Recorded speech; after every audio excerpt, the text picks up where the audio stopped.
Robert, you did a pretty good job at the doing yourself C-section. So what kind of an experience was that scene?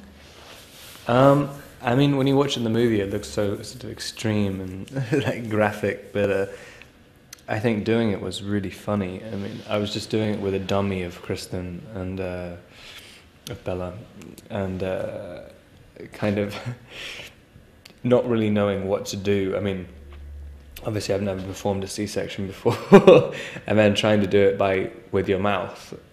We had a midwife and a doctor who who I was trying to ask, you know, how would you attempt to do this? And they're like, it's impossible. I have no idea what you're talking about. So yeah, it was kind of fun. So how did you prepare then? Did you watch videos or visit a hospital? No, I mean, like, again, we had this doctor who came in, but I mean, hopefully no one will be trying to do that at home afterwards. Like, I mean, I can imagine some Twilight fans being like, that's how I want to have my baby. I want to have a C-section from someone chewing. Some poor husband's going to have to do that somewhere in the world. Hope not. In reward, you get to do all the fun stuff as well. You make love to the girl, and you're allowed to smash a bed while having sex. So how much fun was that? Yeah, it was fun. I mean, it's kind of, you know, especially when you have an entire sequence in a movie saying how great you are in bed. It's kind of, you can never really, yeah, that's definitely not a bad thing. That's not a bad thing in any world, I don't think. So how much pressure does that put on you? I mean, it's not pressure on me, it's pressure on everybody else. Like, I mean, I just kind of did my thing. And, yeah, then hopefully people will believe it. I heard you did so well that Bill Condon had to cut out some scenes. So how hot was that stuff he cut out, really? I mean, I don't think Bill really wanted. It wasn't like anything was crazy or anything. It's just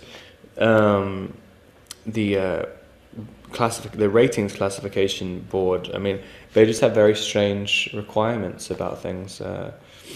You know, you can show like bum cheek, but you can't show a crack and stuff. Like, it gets kind of ridiculous, and certain noises are regarded as too much, and so you had to deal with that. But I mean, I don't think it's that different, really. How comfortable do you feel generally doing that kind of scenes? I mean, it's kind of intimate, and there's a bunch of people watching. I mean, people think it's much more uncomfortable than it is, but really you have hardly anyone on set, and it's everyone else, generally, the crew is more uncomfortable because they don't really want to, you know, no one really wants to watch, like, to be in a place. I mean, they don't want to make you feel uncomfortable. But really, it's kind of easy. I mean, you just sort of, there's no one puts any pressure on you. And normally, you know, there's so many time constraints on scenes and stuff, and so there's all these different pressures. I mean, people are so scared that the actors are going to feel uncomfortable in sex scenes that there's loads of time to do everything, and there's no one around, there's no monitors or anything, so it's actually kind of easier in a way.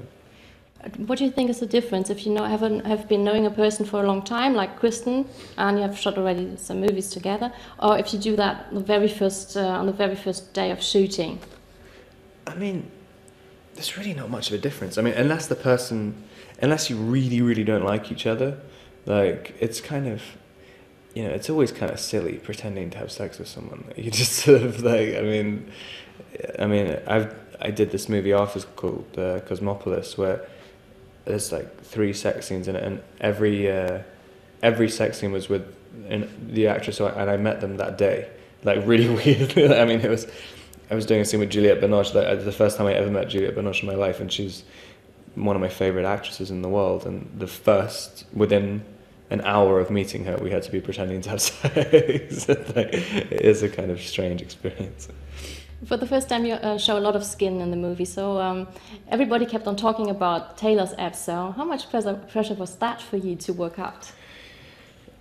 It's kind of pressure, but then as soon as you realise that, like, Taylor's been working out for like 2 years, and he doesn't drink beer or anything, so it's kind of it's so much easier for him.